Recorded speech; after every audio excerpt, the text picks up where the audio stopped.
So I sat there waiting from pretty much about 11:30 in the morning until 3:30, something like that. You know, literally hours just sat looking out the window, desperately trying to get some sleep in a chair, unable to do so. Oh, horrible, horrible feat of duration. Feat of endurance, rather, feat of endurance.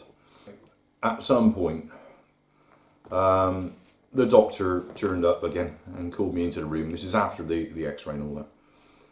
And I was told whatever I was told. They had concerns, was the bottom line. They had concerns. Actually, I wish I'd filmed a lot more of that. I filmed a little bit of the x-ray. Filmed a bit of the x-ray as she was talking and pointing stuff out and stuff. You know, this is about the best I'm going to film, isn't it? Christ, my own demise. Bless you. Crikey. Yeah, carry on, if you're happy. No, totally happy. This is your heart, nice and normal, and this is your main breathing tube, your trachea. These are obviously your, what are they called? Collarbones, clavicles, collarbones. So it's this area here that's abnormal. You can see all that patchy white stuff up at the top. That shouldn't look like that. It should all look more like this right side of the lungs. There's quite a bit down below as well. Yeah, and when most of this is blood vessels here, but this left side looks what we call more dense than the right-hand side. So what we're worried about is there something behind with all of these structures that we can't clearly see on the X-ray? Hence your 3D CT. Exactly right, because then we can have a good look at all the structures. Right. This is what they're talking about on the right-hand side. So it isn't, as you can see, it's not as dense as the left-hand side. And this has what we call a chronic appearance. So that suggests that that's been there for some period of time. Just a bit of scarring. There's no indication whatsoever of this pain that I've caused myself on the ribs, is there? Nothing there. Again, what I would say is X-rays of the ribs are quite poor, so you can have quite a few broken ribs and we won't see it there. Okay. But if there are any cracked ribs or anything, we would definitely see it on the CT scan, so that's helpful. The other thing we do have to comment on is we know you've been a smoker and your lungs are quite big, which goes along with someone who's smoking. So you can see they've had to do 2 pictures to get all of you on. And with smoking over time, the lungs tend to expand because the gas exchange isn't as effective. So when we look at that X-ray, it does show that there is that would some explain smoking. perhaps the fullness I feel when I've eaten. It's definitely eating is a problem for me now. It causes an issue. Absolutely, and again, we're going to scan all of your lungs, but we also do your tummy right down to the bottom, sort of the level of the hips. So if there's anything else going on in the tummy area, we will see it on there. So that is you, and that's what we're worried about. Click. But basically the angle was, right, we need to rule out pneumonia, so we're going to have to give you a whole bunch more heavier duty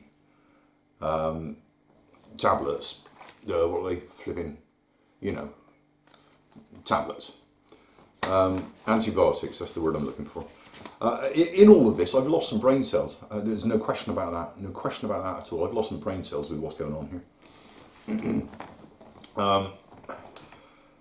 So, yeah, the bottom line was, right, we're going to try and rule out pneumonia by giving you a load of heavy-duty antibiotics.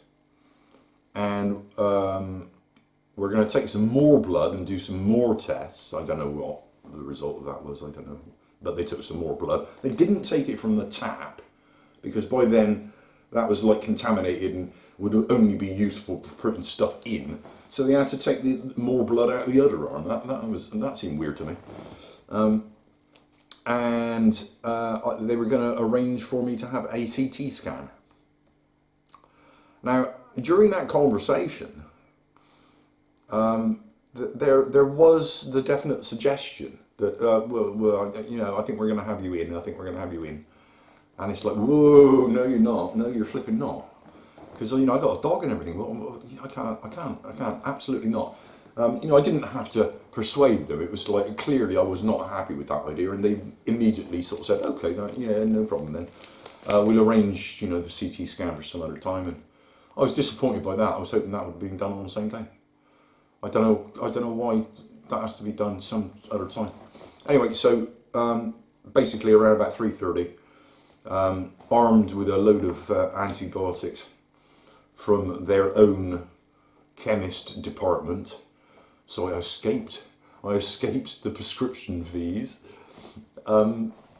I was out of there, back to the car to pay the parking. The parking for the day, you know, it's about a 6.5 hour day, something like that in total. The parking for the day, it was under 10 quid. It was under 10 quid. So if you want to try and look at it in terms of, well, the amount of money I saved on prescription charges if I'd have to go to Boots, you know, easily covered the parking. But still, it just seems flipping wrong to me that ill people are made to pay. I know we're so lucky in this country, I know.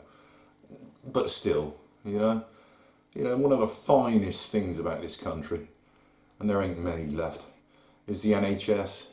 And the way it's been cut down and cut back and cut back and cut down, it's wrong, it's wrong. And to make people, when they are at their most vulnerable and their most needy of help, to make them just a cash cow for somebody avoiding paying a bit more tax, that offends me. That offends me. It offends me that I had to pay 10 quid to park to go and see if I'm really unwell. Anyway, enough of that. You know, we've got what we voted for, haven't we?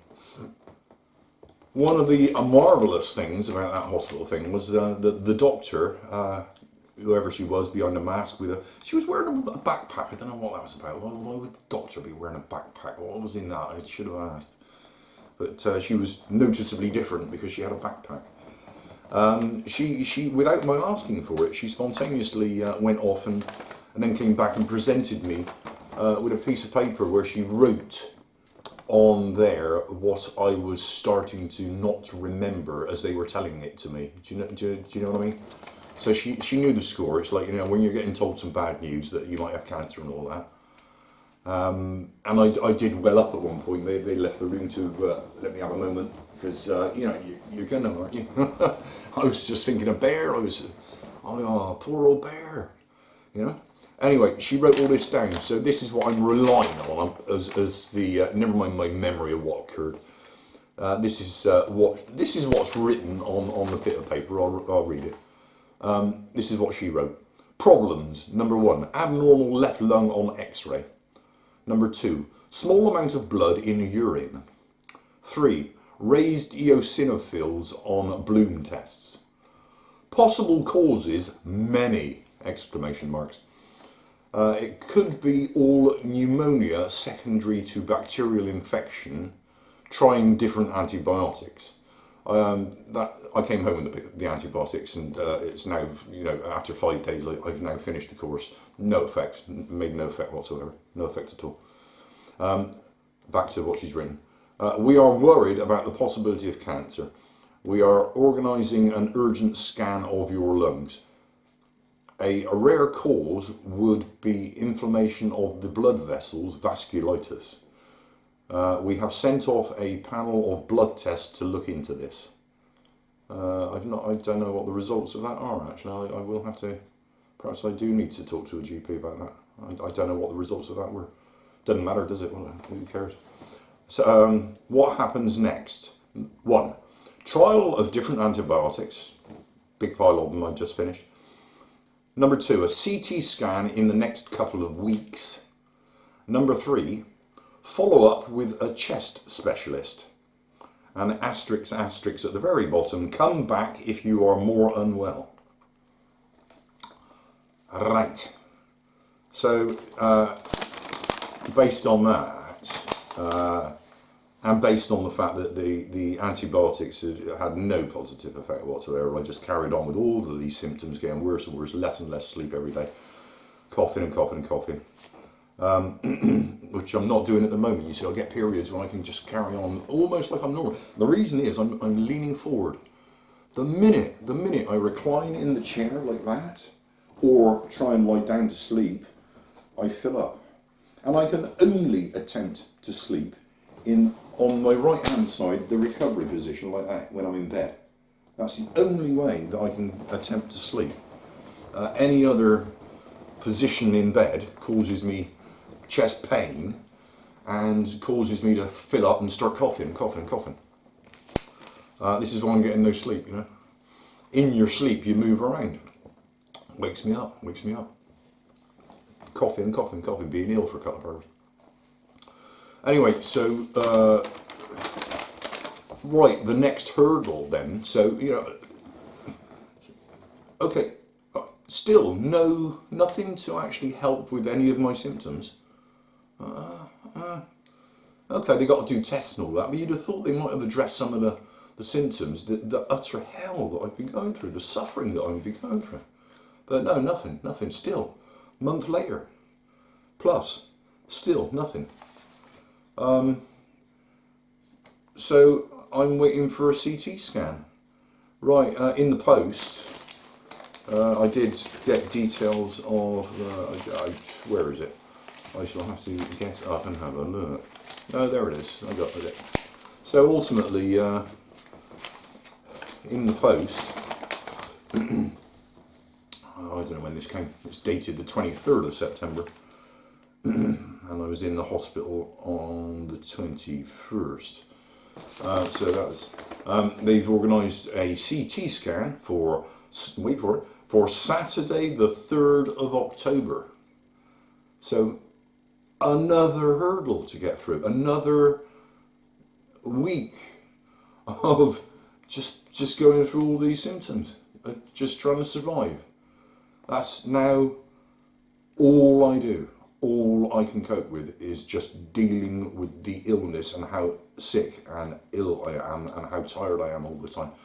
Trying to eat something, trying not to throw it up, trying to get a bit of sleep, having to still walk bare. And now just trying to get through until the 3rd of October, that's next Saturday. It's Sunday today when I'm recording this, Sunday the 27th of September I'm recording this. I got to get through to next Saturday now.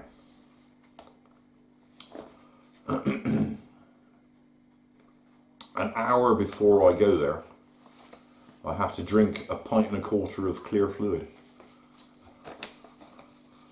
I don't know where the place is. I'll be relying on my mobile phone on the day to find me, to get me there. I'll be driving across, late in the afternoon, 4:30 p.m. on Saturday the 3rd of October at Mount Stewart Hospital in Torquay. I'll be having to drive across there after having consumed a pint and a quarter of fluid. I've reached a certain age, and perhaps with hindsight, because of the blood in the urine, of which I was completely unaware, I have to pee pretty frequent now, like really frequent, every hour. And that's going to be flipping difficult. I think what I'm going to have to do is go really early, and Nigel has said he will bear sit again. I think what I'm going to have to do is go really early and take the fluid with me and sit in the car park and do it, so that I can then run in and straight to the toilet before I have the scan. It's just misery. I'm going through misery here. You got to laugh. You couldn't make it up, could you? You got to laugh. 19th of August, and I'm now waiting until the 3rd of October, and I have had from the medical fraternity no symptom relief at all. I have had nothing apart from antibiotics and a flipping inhaler that I don't want to use. I'm really surprised by that. I mean, this is probably why I'm trying to do this video. I don't even know if I can do this video because, I'm just ranting away here for flipping hours. But I just wanted this, at least a semblance of what's gone on here recorded, I can't be the only one who's going through this. There must be people all over the place because of this COVID thing and because of the government cuts and all of that are just being left with their illness and their suffering, and they're just being left with it. They're not being helped. There's no help. There's no help out there anymore. When I was younger, if you needed help, you'd call the doctor and he'd probably turn up on your doorstep. That's days gone by, isn't it? Crikey. How have we gone backwards like this? Where now they actively try not to treat you. That it's active obstruction when you seek medical help now. When did that start? What's that about? We're supposed to be a civilized society. Not anymore.